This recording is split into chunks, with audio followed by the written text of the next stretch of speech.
Pronto, estamos ao vivo, então eu vou dar boas-vindas a todos.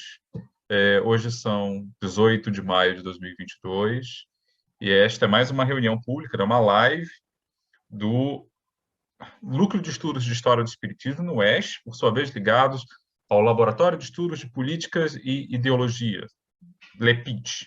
E essa é a nossa segunda live deste ano, e hoje vamos ter a presença da professora Angélica Almeida. A professora Angélica, que é a nossa colega no ESH, Núcleo de Estudos de História do Espiritismo, vai tratar hoje. O tema, né, que a gente vai tratar hoje é, apesar do que está no slide, né, mas é próximo ao recorte, na verdade, disso, que é o tema criminalização do espiritismo, espíritas e juristas em debate, né, que se refere a um estudo conjunto, né, que a professora Angélica desenvolveu com a nossa outra colega, a professora Adriana Gomes, e sobre o qual ela vai falar agora, né? Então, Angélica, você tem 20 a 30 minutos, né, para fazer a sua exposição geral, e depois nós aqui vamos bater um papinho com a sessão de perguntas e respostas também. Quem estiver nos acompanhando ao vivo no YouTube também pode postar lá nos comentários as suas perguntas, que a gente repassa aqui para a Angélica e fazemos todos um grande bate-papo virtual. Então, sem mais, a palavra é sua, Angélica. Então, em primeiro lugar, agradecer o Rodrigo, o professor Rodrigo, a professora Adriana, pelo convite de estar aqui hoje. E hoje, né, o tema vai ser exatamente um artigo que eu e a professora Adriana publicamos recentemente, que é uma parte, né, do doutorado da professora Adriana com uma parte do meu doutorado, que a gente vai analisar um pouco, né, essa questão da criminalização do espiritismo e também como o espiritismo era visto por juristas, e aqui no caso pelo João Batista Pereira, que foi o redator do Código Penal de 1890, e também como que vai ser a discussão dos espíritas com o Batista Pereira, à época que o Código Penal foi aprovado e entrou em vigor lá em 1890. Então, nossa introdução, né, os nossos objetivos seria essa análise, né, dessa inclusão do espiritismo no Código Penal de 1890 e que onde a prática do espiritismo ela passou a se constituir num crime contra a tranquilidade e a saúde pública. Então, isso já foi uma questão que nos chamou bastante atenção, ou seja, ele prejudica a tranquilidade das pessoas, a prática espírita, ao mesmo tempo que é passível de causar prejuízos para a saúde pública como um todo. E nós também buscamos analisar, né, quais as justificativas que o Batista Pereira deu para incluir o espiritismo enquanto crime no Código Penal. A gente vai ver a visão que ele tinha do espiritismo como um todo e analisar os argumentos que os espíritas utilizaram para tentar retirar a criminalização do espiritismo do Código Penal, lá nos seus artigos 156, 157, 158. Então, nós pegamos, né, baseamos em fontes primárias, o Jornal do Comércio da época e a revista, um órgão, né, de circulação da imprensa leiga, e a revista Reformador, que é uma revista vinculada à Federação Espírita Brasileira, né, no Rio de Janeiro, e que também se constituiu num importante órgão de divulgação do espiritismo, revista essa que circula e é publicada até os dias atuais. E só para a gente fazer um contextozinho de introdução, o espiritismo, então, ele chega no Brasil na segunda metade do século XIX, através aí, né, de colonos franceses que vêm para cá, imigrantes, e num primeiro momento, então, ele chega no Rio, mas ele se transporta aí para Salvador, onde nós vamos ter aí na figura do jornalista, o Luiz Olímpio Teles de Menezes, e também a criação, em 1865, do primeiro grupo, o grupo familiar do espiritismo, a funcionar lá na Bahia, né, em Salvador, o primeiro grupo aí constituído. Depois a gente tem esse retorno com uma força, né, para o Rio de Janeiro, onde a gente tem, então, em 1873, também a criação de um grupo espírita no Rio de Janeiro. E o fenômeno espírita, se nós formos analisar, embora o espiritismo tenha se iniciado na França, em 1857, com a publicação de O Livro dos Espíritos, por Allan Kardec, a gente sabe que o Brasil hoje é o país onde essa religião chegou, né, contemporâneo lá ao período da França, mas foi exatamente aqui que o espiritismo acabou se fixando, se desenvolvendo enquanto mais uma religião no campo religioso brasileiro, e é aqui que ele acabou se constituindo como uma religião importante, que embora no censo, né, no último censo que foi realizado lá em 2010, nós temos em torno aí de 3% de pessoas que se declaram adeptas oficialmente do espiritismo, mas o seu conjunto de ideias, ele circula na sociedade com grande força, né? Uma pesquisa realizada, né, pelo Datafolha indicou que quase a metade dos católicos acreditam em reencarnação. Então, esse ideal espírita é muito disseminado na nossa sociedade e, como eu disse, aqui vai ser o país que ele vai se fixar e mais se disseminar em todo o mundo. E nos meios, né, intelectuais, jornalísticos e científicos, inclusive incluindo a classe médica, o espiritismo era classificado de diversos modos, os fenômenos espíritas, os fenômenos mediúnicos. Ou enquanto fraude, ou seja, eles, né, as pessoas fingiam que estariam sob efeito e ação direta de algum espírito. Charlatanismo, né, no sentido de eu me fazer dizer que eu estava sob alguma influência e me beneficiar disto de alguma forma. Poderia também levar ao crime, né, ou seja, as pessoas dizendo que seriam induzidas aí por espíritos e elas poderiam acabar praticando crimes por conta disso. Um fator importantíssimo no desencadeamento de transtornos mentais, o espiritismo só perdia para o álcool e a sífilis em termos de porcentagem de desenvolvimento da loucura, indução ao suicídio também e símbolo de um atraso intelectual, ou seja, pessoas acreditarem em coisas místicas, em coisas do suposto outro mundo, representaria um atraso intelectual, que essas pessoas estariam agarradas no misticismo e que não estariam de acordo com o desenvolvimento científico da época.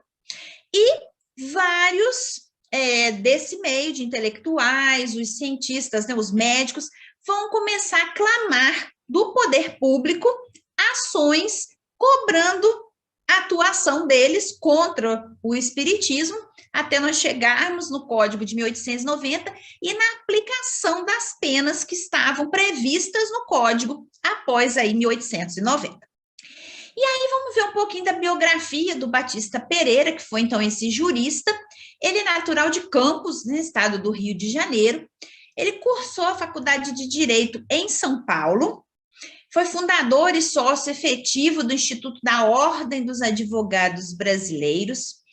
Em 1878, ele foi presidente de São Paulo, é o cargo de governador, que à época era chamado de presidente. Ele chegou como deputado provincial e foi nomeado, então, nessa virada aí da República, para poder rever o Código Penal brasileiro, que era da época do Império. E é interessante a gente observar, né, pelas falas dele, a visão fortemente negativa que o Batista Pereira tinha já em relação ao espiritismo. E nós levantamos, então, como hipótese, discutimos isso no artigo, a influência que essa visão que ele tinha acabou surtindo efeito sobre ele e acabou acarretando a inclusão do espiritismo no Código. Então, como eu falei lá, né, no 156, que seria exercer a medicina sem estar habilitado, segundo leis e regulamentos, então, fazer práticas de cura sem ser utilizando né, desses mecanismos sem ser legalmente habilitado.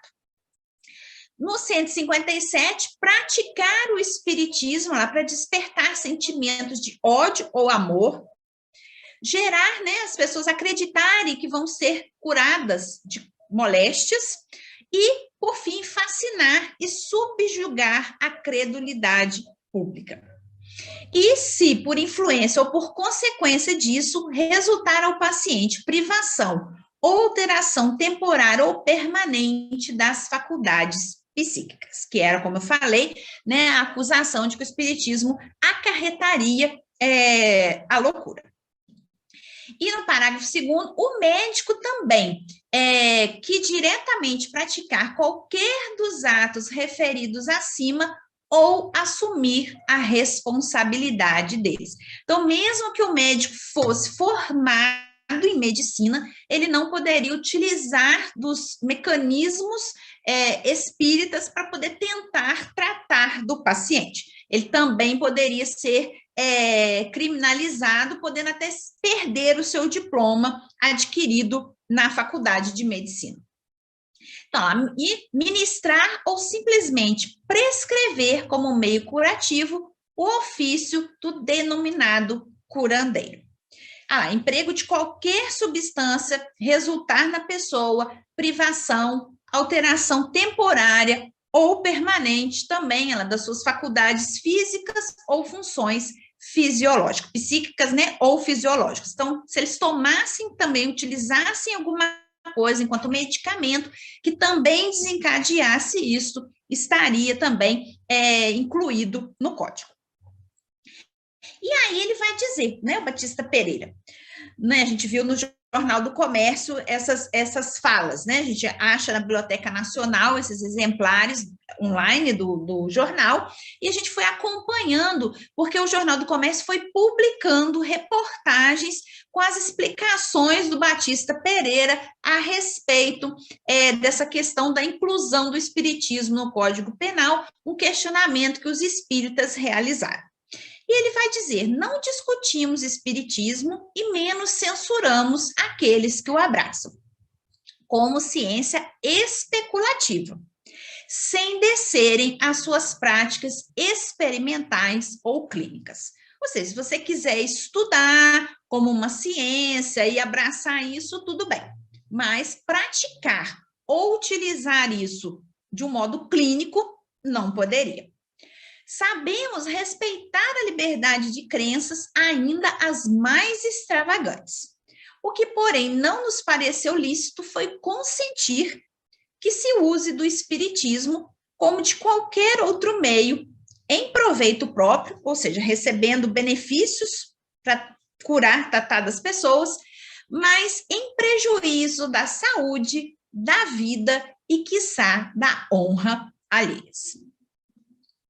E o principal objetivo que ele disse seria coibir o exercício ilegal da medicina e proteger a sociedade. Então, ele justifica que esse foi o principal objetivo dele ao incluir o espiritismo no Código Penal. E ele vai dizer que o espiritismo pode ser considerado como uma manobra fraudulenta, podendo ser incluído na classe de estelionato, como abuso na arte de curar. Mas influiu no ânimo do autor do Código Penal, o espírita dar consultas e fazer curativos. Então, ele fala, foi o cumprimento deste dever de coibir esse exercício ilegal e proteger a sociedade que acabou obrigando-o a incluir o espiritismo no Código Criminal. Então, para os médicos, como eu falei, ele previa, né, os médicos que praticassem as supostas terapêuticas espíritas, mesmo tendo diploma de medicina, multa, prisão ou suspensão do direito de exercer a profissão. E a proibição de exercer o espiritismo estende-se até o indivíduo legalmente habilitado. renovação com outras práticas lá, da antiga necromancia, que é aquilo que eu falei. Isso é uma coisa supersticiosa, são práticas antigas que nós não podemos aceitar a volta delas num contexto atual da época.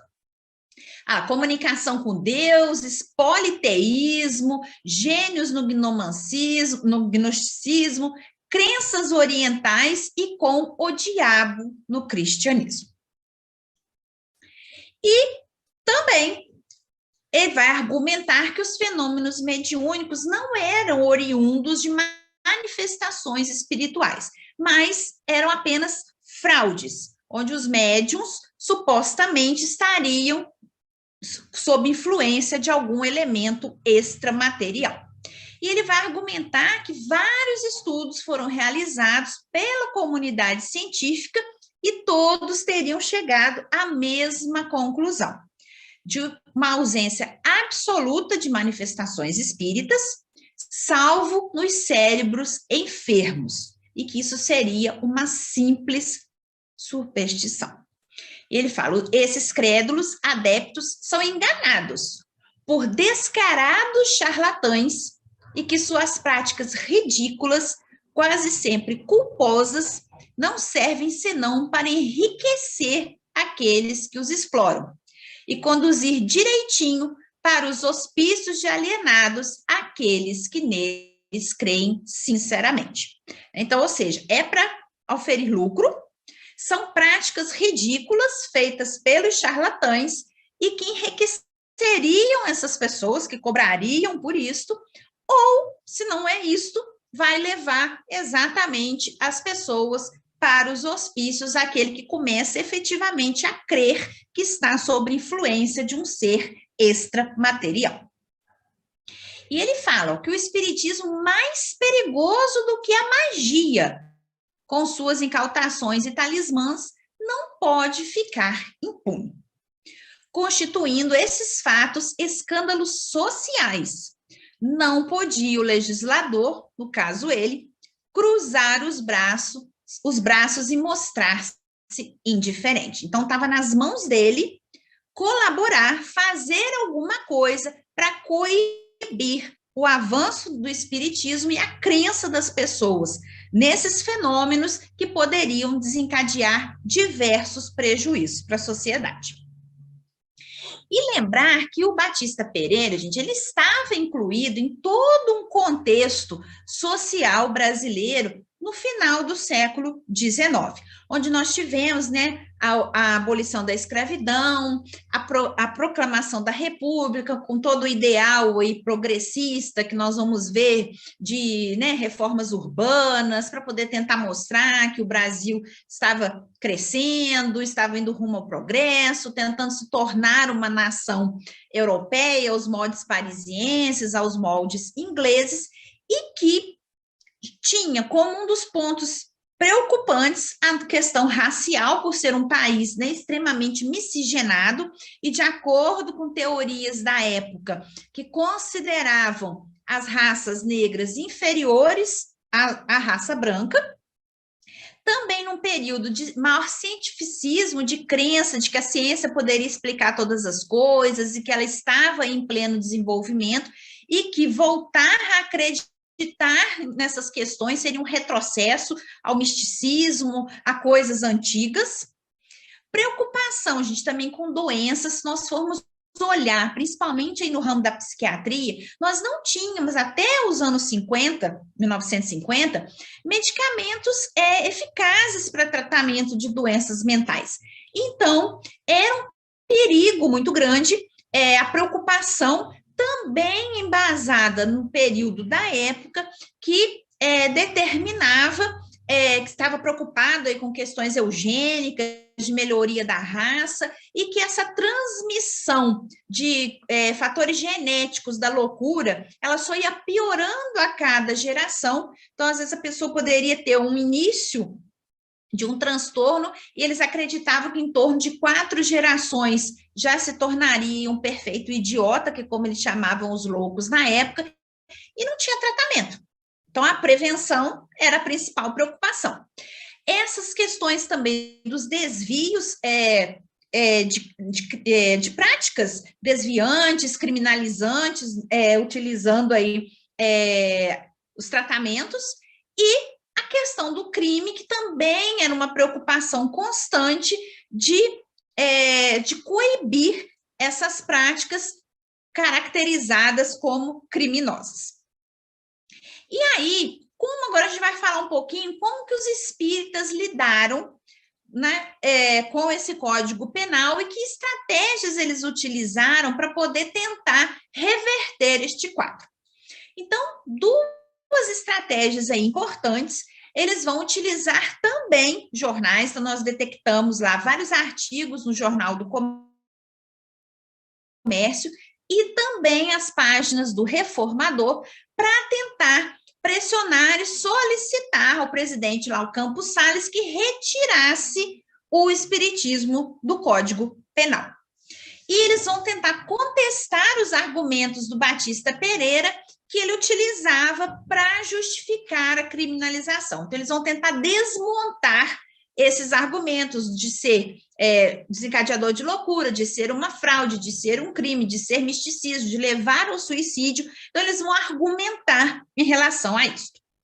Principal argumento, né? Quais argumentos que eles vão utilizar?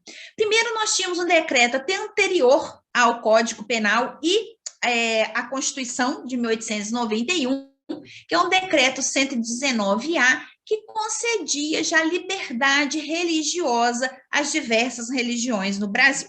Então, eles vão tentar argumentar, ó, já existe esse decreto, então ele estaria aí, o código estaria sendo contra o decreto já pré-existente.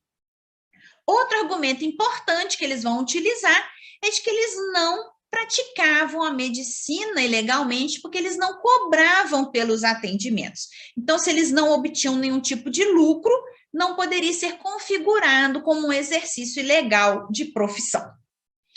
Outra questão também que ele vai argumentar com relação aos cientistas que o Batista Pereira diz ter estudado e não ter comprovado nada, ele vai dizer que o espiritismo era uma ciência, em um dos seus aspectos, e que teria sido estudado por grandes nomes do meio científico que confirmaram que esse fenômeno era verdadeiro, que a manifestação de algo extramaterial era possível, ela existia, e que, portanto, não era fraude. E eles vão argumentar também que não levaria ao crime, não levaria à loucura e muito menos ao suicídio. Eles ainda incluíam que seria um fator de prevenção contra isso tudo, porque ao explicar que existiria a vida após a morte, que você está aqui vivo, né, nessa encarnação, com propósitos de viver as suas coisas boas, coisas ruins, que você teria que melhorar aí na sua vida e que teria um progresso constante, que isso ia passar, isso não ia ser eterno, só um período de melhoria. Isso acabaria blindando as pessoas a lidar melhor com os sentimentos, com os sofrimentos, o que acabaria, então, fazendo com que elas não praticassem crime, não ficassem loucas, ou até mesmo cometer o suicídio para extinguir o problema. E eles reclamavam também na penalização para os médicos diplomados, ou seja, eles têm o diploma, então se eles quiserem fazer uma associação de tratamentos médicos com tratamentos espirituais, eles deveriam ter a liberdade para fazer, porque eles têm o diploma de medicina. E aí nós vamos ter vários artigos do médico, né, o Bezerra de Menezes, que assume o pseudônimo de Max, que ele vai escrever tanto no Reformador como no Jornal do Comércio, apresentando essa discussão. Ele vai dizer, é proibido, e isso que é interessante, ó, toda prática espírita que tenha por fim a cura de moléstias ou qualquer especulação de que possa resultar privação ou alteração das faculdades mentais. Estava limitado e nitidamente previsto todo mal que pudesse resultar do abuso do espiritismo. Então, ele chega a admitir que poderia acontecer, esses problemas poderiam acontecer, mas de quem abusasse do espiritismo e de suas práticas, e que isso não era uma coisa aceita pela federação, pelos núcleos mais ligados aí diretamente. E ele vai dizer, ó, mas proibirem-se as práticas de uma ciência, porque pode haver abuso, é doutrina nova. Então, ou seja, a gente até reconhece que tem, que existe, que pode gerar problemas, mas nós não. Nós praticamos uma ciência e não é porque tem problema que tudo tem problema. Esse é um argumento que o Kardec utilizava muito também, né? Não é porque existe fraude que todos os fenômenos são fraudulentos. Então, ele admitia a possibilidade de fraude, mas ele estendia que nem por isso todos também eram. E aí, olha que interessante. Ele vai, gente, ó, argumentar de que sentido? Isso é uma coisa que eu acho muito interessante nos estudos e tudo, que os espíritas, eles passaram por muito dessa associação, principalmente aqui no Brasil, né, com as religiões afro-brasileiras, que significaria atraso, por estarem vinculados à cultura negra e etc. E eles queriam se desvincular disso, mas para se desvincular disso, eles falavam, ó, o que a gente pratica é melhor, está correto, e aquilo que outros praticam, esse sim pode gerar problemas, tá? Então, ele vai dizer, ó, é muito importante dissociar o espiritismo da magia, da feitiçaria e das superstições, que sim, eram símbolos do atraso. O espiritismo viu-se colocado de par com os sortilégios da velha magia. Então, é tanto que ele fala lá, que ainda era pior do que a magia nesse caso. Não pode ser confundido com a necromancia e a magia, que faziam seus misteriosos trabalhos nos mais fundos subterrâneos. E ele vai dizer, o seu autor do código desconhece por completo o assunto sobre o qual legislou. O espiritismo é a mais completa negação de todas as superstições, porque Kardec argumentava, já desde Kardec, que o espiritismo tiraria esses fenômenos do extra, né, do supersticioso. Eles eram fatos, leis da natureza que teriam sido comprovados e que, portanto, essas manifestações não seriam mais um conjunto de superstições. Ele vai dizer, o espiritismo prega em todos os tons da humildade, a abnegação e o cumprimento do dever cívico. Então, eles vão dizer, nós somos humildes, nós somos abnegados, não estamos envolvidos em charlatanice e estamos defendendo que se cumpra o dever. E ele vai argumentar também, né, sobre o status científico do espiritismo. Só se deve acreditar naquilo que a observação, iluminada pelos processos científicos modernos, pode verificar como aquisição certa para o patrimônio dos conhecimentos. Então, nós não aceitamos qualquer coisa, nós só aceitamos teorias que são estudadas a fundo, que são observadas, e daí nós passamos, de acordo com os métodos científicos modernos, nós passamos a constatar que aquilo de fato era uma realidade.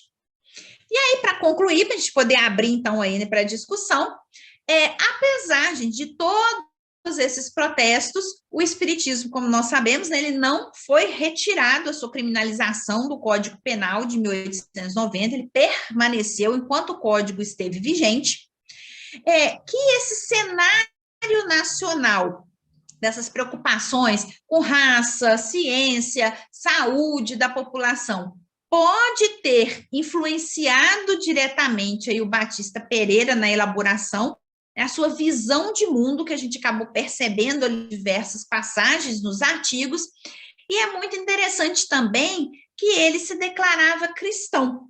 E a gente sabe, cristão no caso, né, era uma associação direta à época também com o catolicismo, né, muitas vezes se confunde até hoje em dizer que o cristão é o catolicismo, A gente sabe que outras religiões também são de cunho cristão, inclusive o espiritismo. Então, essa visão também que ele tinha, né, da sua religiosidade, a gente sabe que catolicismo, igreja e espiritismo brigavam também muito aí à época, por conta também do espiritismo adentrar no campo religioso brasileiro. Então, essa adesão dele também pode também ter contribuído para a imagem que ele tinha do espiritismo. Bom, eu deixo aqui com vocês, então, gente, o meu e-mail, né, o meu obrigada, e agora fica aberto para questões. Então, aqui também está embaixo o link para a revista Diálogos da Universidade Estadual de Maringá, onde o artigo, em conjunto com a professora Adriana, foi publicado. Então, agora, Rodrigo, Adriana, estou à disposição. Obrigado, Angélica. Então tá, Eric, eu te dou a palavra, já que você já tem uma pergunta engatilhada, então manda ver. Você vai abrir a sessão hoje. Bem-vindo, Eric Pacheco, o podcaster mais profícuo da história do espiritismo brasileiro, e talvez mundial. Eu queria perguntar, esse artigo, inclusive, né, ele entrou no Espiritismo em Perspectivas, que é uma obra que vocês lançaram em conjunto, e eu queria fazer umas duas perguntas. Porque o fato do espiritismo religioso ter predominado no Brasil se deveu muito à proibição, porque eles tiveram que se defender, se colocando como uma religião, desse jeito se autoprotegendo. E eu queria perguntar também se a sua pesquisa abarcou um pouco as religiões afro, no sentido de que o espiritismo naquela época era um termo mais amplo, não só para o kardecismo, né? Então, como é que isso... como é que era, né, no caso das religiões afro também, se a sua pesquisa abarcou isso? Beleza, Eric. Esse é um dos temas que eu discuto na tese. Quem trabalha mais diretamente com isso é o Emerson Jumbelli, que trabalha, né, mais diretamente com essa questão de como que essa criminalização pode também ter impactado essa maior adesão, nessa maior migração do espiritismo para o campo religioso no Brasil. Eu acredito que sim, que esse embate com a classe médica foi crescendo, e essa tentativa de provar, né, que eles não exerciam ilegalmente, que era uma coisa caritativa, que eles não curavam e não cobravam, né? Ou seja, curavam, mas não cobravam. Vários outros argumentos também que eles utilizavam, que, por exemplo, o país não teria médicos gratuitos e hospitais suficientes, então as pessoas também acabavam procurando o espiritismo por conta disso. Mas um outro fator que eu levanto também a questão de uma maior profissionalização da psiquiatria no Brasil, que antes a gente nem tinha esse campo, eram basicamente os neurologistas, nós não tínhamos especialização em psiquiatria, por exemplo. Isso foi acontecendo gradualmente aí, ao longo do início do século XX, onde a gente foi tendo mesmo, né, tipo residências, essas especializações em psiquiatria, o avanço mesmo, e aí com isso tivemos início de cadeiras de psiquiatras nas faculdades de medicina, o avanço também de pesquisas em termos aí de tratamento. Então, acho que tudo isso também foi colaborando para poder legitimar mais a psiquiatria também no campo de lidar com a doença mental, né, nas suas práticas de prevenção, modos de tratamento, cura. Então, eu acho que a psiquiatria foi crescendo em potencial nesse campo científico, e o espiritismo foi também muito também por conta dessas perseguições, e eu acho que também por esse crescimento médico psiquiátrico, também deixando um pouco de lado esse debate a respeito da questão da loucura. Então, assim, eu vi como multifatorial essa questão. Tá? Não sei se eu te respondi, Eric. E com relação, assim, né, eu não pesquisei, não foi meu objeto de pesquisa, né, as religiões afro-brasileiras, inclusive, é até diferente, porque eu sempre afirmo, né, que essa questão de dizer espiritismo kardecista, isso é meio redundante, porque espiritismo é espiritismo. As outras religiões afro-brasileiras são cada uma, todas de cunho mediúnico, mas que têm nomes diferentes. Tá? Então, espiritismo é uma coisa, né, que é um nome que foi dado, inventado pelo Kardec, que é diferente do espiritualismo, porque no espiritualismo, né, não se adere à ideia da reencarnação, o espiritismo adere, então Kardec diz que para coisas novas, nomes novos, então ele justifica a adesão desse termo lá no livro, na introdução do Livro dos Espíritos. Então, assim, essa associação de que todas as religiões de cunho mediúnico são espíritas, eu não concordo, de acordo lá com o desenvolvimento que o próprio Kardec deu ao tema.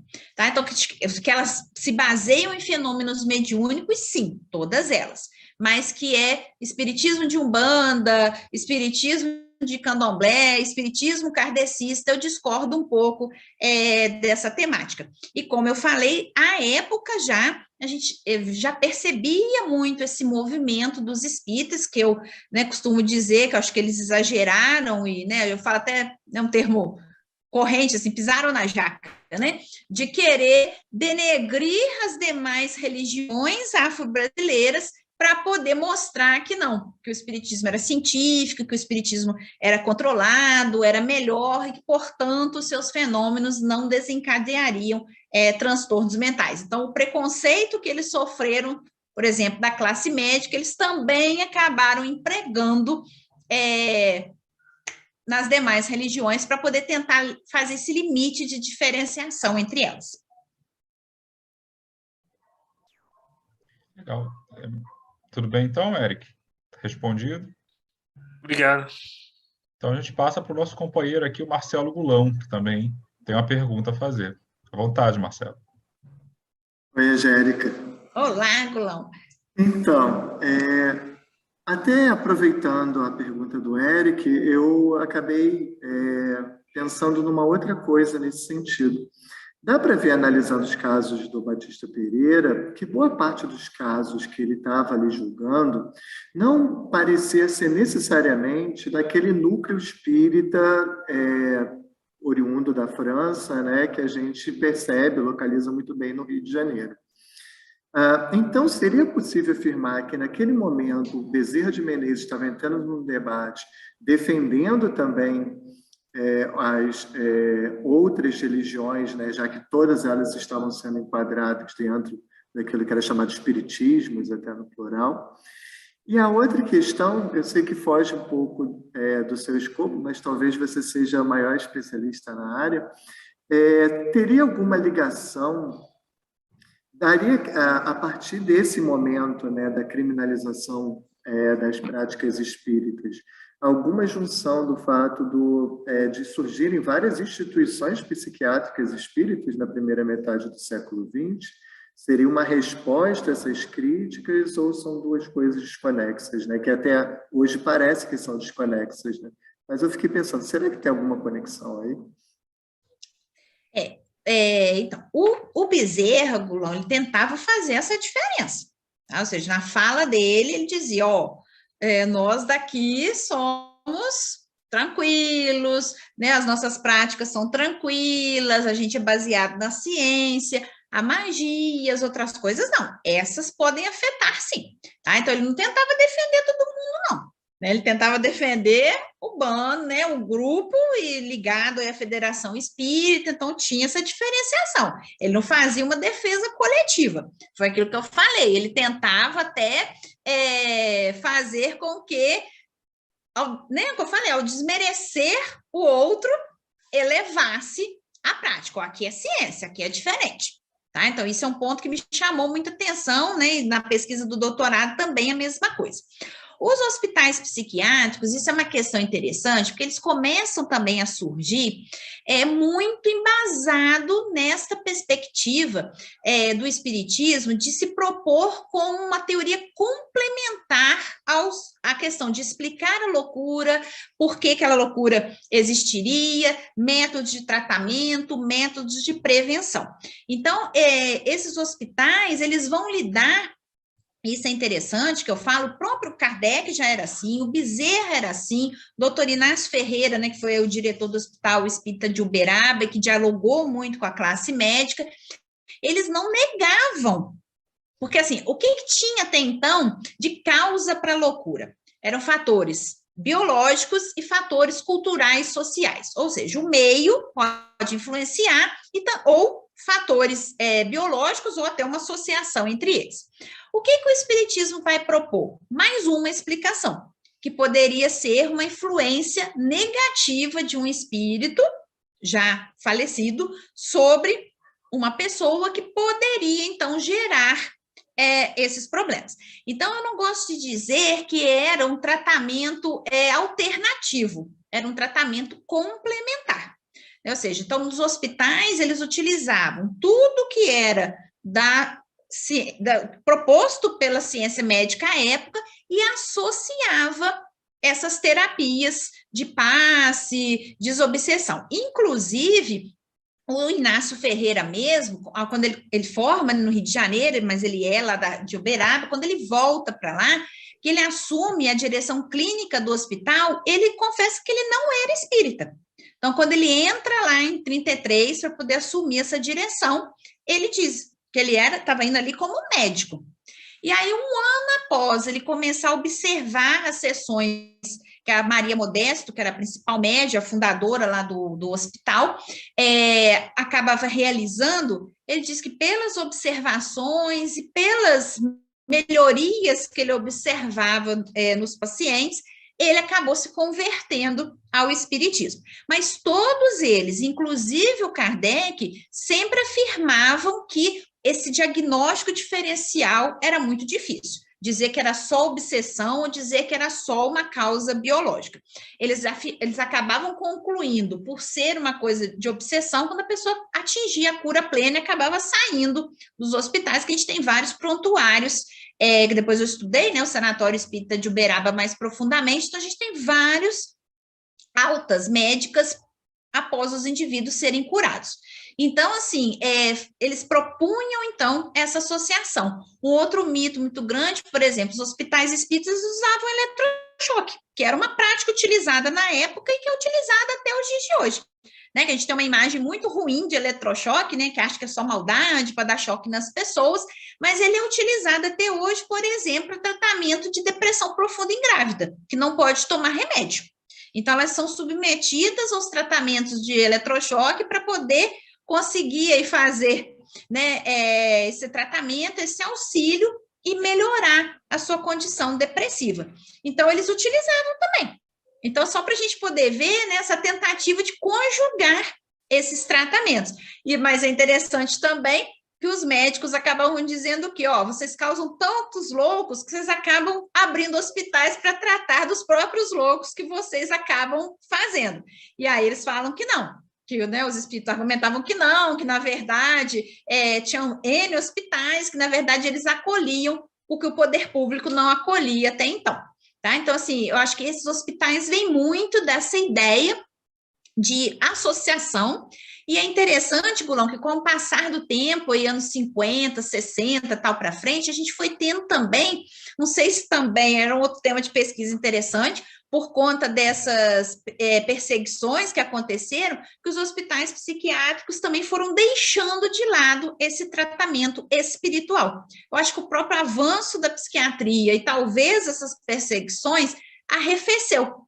E dos anos 90 para cá, mais ou menos, é que a gente tem visto os hospitais voltarem a congregar esses dois tipos de tratamento. Então, não sei se eu te respondi.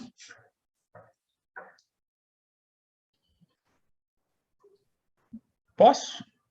Claro! Eu não tenho bem uma pergunta a fazer, é mais uma observação. Eu sei que é aquele momento em palestra acadêmica, alguém pede para fazer uma pergunta e está outra palestra, mas não juro que não é o caso. Não, vai É lá, que, ouvindo você falando disso, me lembrou demais de duas questões. Aliás, três, né? E eu não sei se você tem alguma reflexão sobre isso também. Então, assim, a primeira coisa que me lembra é o seguinte: recentemente tem havido uma certa polêmica sobre homeopatia, em razão daquela cientista Natália Pasternak, né, que ficou ainda mais famosa durante o período da pandemia, né, combate ao negacionismo, e ela tem um canal, fala muito da questão de pseudociências e pseudopráticas médicas, né, e ela reacendeu. Nunca acabou essa polêmica, né, da eficiência ou não da homeopatia, e eu fiquei pensando, né, como é que um Batista Pereira da vida, como é que essas coisas mudam com o tempo, né? Porque esse debate que os espíritas tentaram entrar naquela época, né, de é ciência ou não é ciência, que é algo mais respeitável do que a feitiçaria popular, né? Toda essa argumentação assim de hierárquica, como isso muda com o tempo? Quer dizer, hoje você tem uma série de terapias que não são exatamente consensuais na medicina em geral, né? Mas que fazem parte, por exemplo, do sistema público de saúde, né? Do SUS, etc. E hoje a homeopatia tem se falado um pouco mais disso por conta dessa polêmica, mas é uma polêmica que nunca foi embora, né? Que se vale ou não você bancar esse tipo de tratamento, porque a gente fica pensando, bom, se pode certas práticas, a acupuntura também nem sempre foi considerada respeitável, eficiente como é hoje para certos fins, né? Eu fico imaginando aqui como seria se alguém propusesse a aplicação de passes ou coisa parecida, e essas práticas que têm um cunho, vamos dizer assim, metafísico, porque por mais que a homeopatia, por exemplo, tenha a sua justificativa, é uma justificativa em si mesma alternativa, né? Me parece que ela é mais aceita na base de uma questão prática. Olha, parece que funciona, então muita gente quer, então vai lá. Ela nunca conseguiu essa consolidação plena, seu status científico. E aí isso me lembra também de duas coisas, né? Eu fiquei perguntando o que o Batista Pereira acharia hoje da cura divina praticada em igrejas evangélicas, né, que basicamente estão em qualquer esquina e muitas vezes, às vezes com mais espalhafato ou menos espalhafato, mas falam também nessa coisa de um método, ainda que religioso, mas prometendo curas para coisas muito concretas, né? De unha encravada a câncer e coisas do tipo, né? Eu já ouvi pessoas falando maravilhadas, até de ressurreição de mortos, quer dizer, se for pelo âmbito de promessas, é engraçado como essas coisas. Se antes a questão era se os espíritas podiam aplicar isso, hoje você tem isso em escala industrial muito maior, e eu realmente não sei como hoje o Código Penal trata isso, se é que trata. Sei que trata em casos muito claros de estelionato, né? De tirar propriedades de pessoas que doaram para a igreja achando que vão receber um milagre, mas o fato é que as promessas são bem grandiloquentes.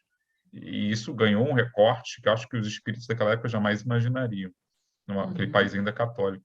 E a terceira coisa, ainda no âmbito da cura divina, eu fico me perguntando se, já que ele se preocupou em criminalizar as práticas espíritas pela questão da possível loucura que induziriam, por que isso não era aplicado, por exemplo, nas peregrinações a lugares santos que havia já naquela época, né? A promessa de milagres, essa coisa de santificação do catolicismo popular, que nunca foi acusado de provocar loucura, mas também tinha essa coisa de oferecer uma esperança de cura médica para problemas concretos.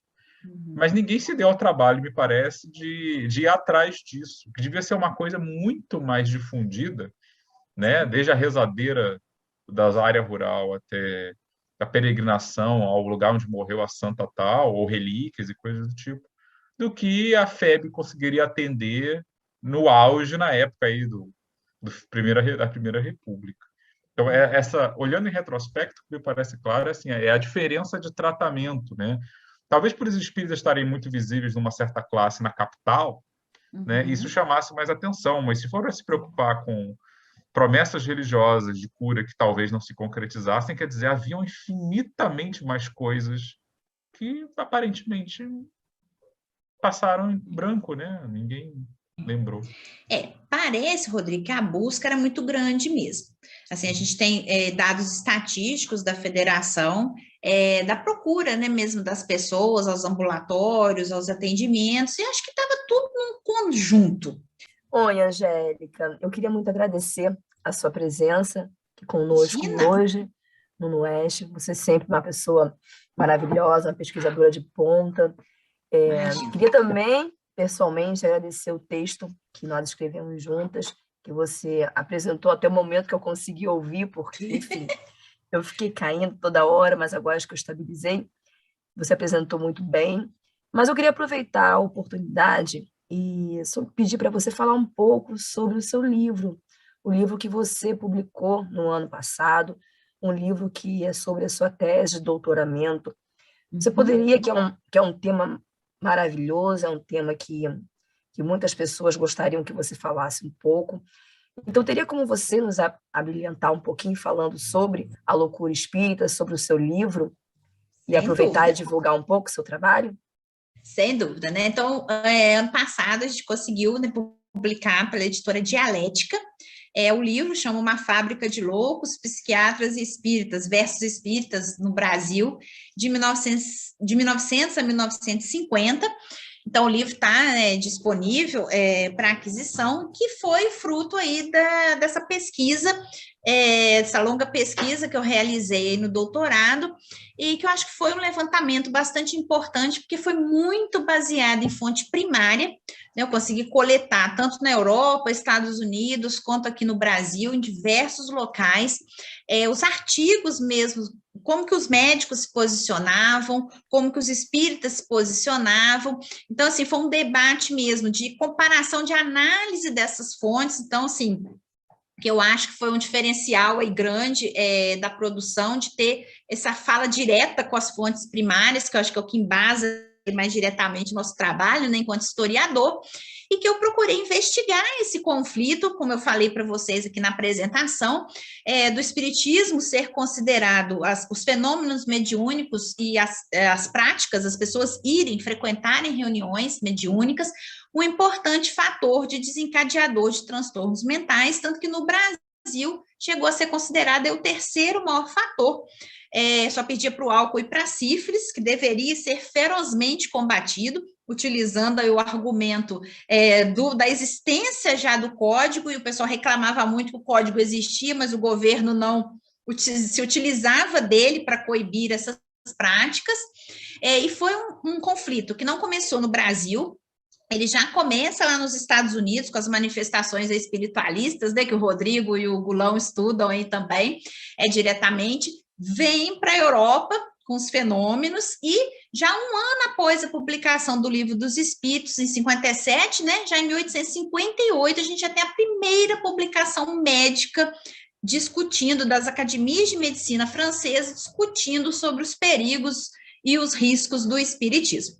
E aí eu fiz esse levantamento fora, e depois eu vim para o Brasil, e fiz esse recorte espacial aí, sudeste, da região sudeste, mais aí pegando Rio e São Paulo, onde a gente tinha faculdades de medicina importantes, consolidadas, e onde esse debate foi muito grande, e peguei aí também 1900 a 1950 no Brasil, que foi o período de maior intensidade. A primeira publicação que a gente localizou foi de 1896, do Franco da Rocha, que foi um importante médico, diretor do Hospício do Juqueri, lá em São Paulo, que já nos seus relatórios internos do hospital, ele já publica sobre os efeitos danosos do espiritismo para os transtornos mentais.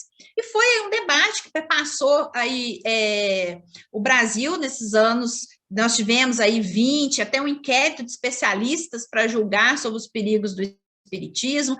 Em 39, teve a proposta pela Rádio Rio de Janeiro de começar um programa radiofônico, a Hora Espírita Radiofônica, que gerou aí um debate gigantesco, que o pessoal dizia, nossa, se já dissemina tanto, imagina agora uma hora semanal no rádio, que o rádio era o nosso principal veículo aí de comunicação, as famílias tinham nas suas casas, então, mais loucos em potencial, né? E eles chegavam a comparar o combate ao espiritismo, gente, o que deveria ser feito com as verminoses, com as drogas, com a cocaína, e eles falavam que o livro dos médiuns era mais perigoso do que a cocaína, que era a poeira do diabo, porque ele era mais barato e as pessoas tinham mais acesso, então ele poderia desencadear ainda mais loucura, né? Então foi assim um tema que me empolgou muito, que eu comecei a descobrir ainda no mestrado, quando eu estava estudando aí os conflitos entre a igreja, né, e o espiritismo, eu comecei a ver essas acusações de que o espiritismo desencadeava loucura. né, como meu marido é psiquiatra, comecei a trazer para ele, ele começou a dizer, mas esse aqui foi o diretor do instituto tal, esse aqui foi o fundador. Aí eu falei, opa, tem coisa aí. E aí eu comecei a fazer esse levantamento e só fui descobrindo, né, mais coisas, o que acabou aí me empolgando bastante, eu acabei conseguindo mergulhar nesse tema no doutorado, cuja obra, né, Frutos, está aí, então, publicado nesse livro pela editora Dialética, que está disponível em todas as plataformas aí de venda, na Amazon, Americanas, Shoptime, no próprio site da Dialética, está aí também à disposição para todos. Muito obrigada, Angélica. Bom, então, eu que agradeço. Reitero, né, o agradecimento. E, bom, completamos 1 hora, estamos sendo pontuais hoje, né, o tempo efetivo. Então, eu gostaria oficialmente de agradecer a todos aqui presentes. Primeiro, a Angélica, claro, né, que fez a sua exposição com a gente, compartilhou seus achados conosco. Com a professora Adriana, afinal, nossa intrépida líder, né, sem a qual esse evento não aconteceria, né, ao Eric, ao Marcelo, que estão aqui com a gente em pleno dia útil, à tarde. Eu sei que nem sempre é fácil conseguir tempo, né, para participar de eventos acadêmicos. O Zoom facilitou um pouquinho, mas estamos sempre correndo contra alguma coisa, né? Então, e agradeço a todos que estiverem assistindo. Não tivemos perguntas ao vivo do YouTube hoje. Acho que essa vai ser uma daquelas lives que, na verdade, vocês vão ver a gravação mesmo. Mas é assim mesmo, é trabalho de formiguinha, estamos construindo um público. Quero crer. Com certeza. Daqui a um tempo, né, a gente vai ter os retornos, estamos semeando ainda. Então, eu agradeço a todos, os que estão assistindo ao vivo e aos que estão assistindo depois. E retornamos, tudo dando certo, retornamos mês que vem, né, com mais um pesquisador compartilhando e mais um bate-papo depois, com a participação, se houver, de quem estiver nos assistindo em tempo real. Então, sem mais... Rodrigo, eu que agradeço. Meu e-mail, gente, está lá disponível, salvo lá na live. Quem tiver críticas, sugestões, podemos trocar ideias pelo e-mail. Fiquem aí à vontade, tá bom? E leiam um livro. A gente gosta quando leem, né? Geralmente livros acadêmicos estão longe de ser best-sellers. Então, quando alguém lê, a gente se emociona, a gente quer interagir, se engajar. Então, podendo, leiam um livro. É uma leitura recompensadora. E os artigos também, né? Todo mundo aqui tem algo, escreveu ou gravou algo sobre seus achados, então vale sempre a pena fazer essas descobertas, né? Então, obrigado, gente. Tenham uma excelente tarde e nos vemos todos muito em breve. Tá bom? Então, tchau, gente. Tchau.